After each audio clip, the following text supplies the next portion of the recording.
Updates from the coal fields this week as an Ohio-based conservation group raises funds to protect thousands of acres of land.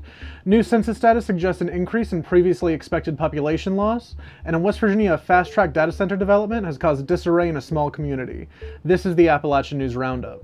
This week, NScale, the company behind a 2,000-acre data center campus under construction in Mason County, West Virginia, offered residents of the neighboring Meadowlands Estate community a buyout, following flood damage due in part to construction runoff.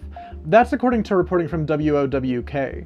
NScale says it will both cover all costs related to the flooding and extend above-market offers to residents who choose to accept a buyout. With a spokesperson for the company telling 13 News, "Our goal is to give our neighbors a real choice on terms that genuinely reward them if they choose to sell." Though some members of the community, mostly comprised of retirees, remain skeptical, feeling as though they haven't really been given a choice. Following the flooding late last month, our team traveled to Mason County to talk with Marcia Frame, a Meadowlands Estates resident whose property lies just 7 feet from the construction, about these developments. I have learned over the years, it doesn't matter what you have worked your butt off to get and pay for, because everything we've got's paid for. You're just renting it.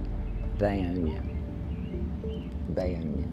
But according to our colleagues at the Daily Yonder, residents who do take the buyout and leave the region may just be a small part of a growing trend. That's because, according to the Census Bureau's most recent reports, the 60 central Appalachian counties that make up the region's coal fields have lost approximately 49,000 people since 2020, just under 3% of the total population of those counties. This is a larger decrease than 3 state universities predicted in a report last year, which suggested a total population loss of 15 to 20% by the year 2050. That projection was based on demographic modeling working from 2020 census data. But if the current annual rate of loss is maintained, that initial projection would actually be reached by 2040, a full decade earlier than anticipated. Along with the continued departure of the area's younger residents, many counties throughout the subregion recorded more deaths than births in 2025. Finally, according to the Columbus Navigator, in Bainbridge, Ohio, a nonprofit land conservation group is raising funds ahead of a public auction, one which could determine the future of nearly 3,000 acres of wilderness bordering the new River Gorge National Park. Arc of Appalachia, the group raising the funds, says protecting the land would help preserve one of the most biologically diverse forest ecosystems in the eastern United States.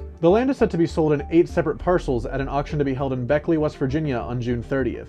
Arc of Appalachia says it hopes to acquire as many of those parcels as possible. While the property lies adjacent to the new River Gorge, the National Park Service can't purchase the land itself, since it falls outside of the previously federally authorized boundary of the park. Expanding that boundary would take an act of Congress. While the exact dollar amount of the organization's funding goal is being kept secret to maintain a competitive advantage, as of June 20th, Arc of Appalachia reached 70% from over 400 pledge donors. Though donations will only be officially called in if the organization is able to successfully secure the parcels. I'm Griffin with 100 Days in Appalachia, and that's the latest from the hills to the hollers.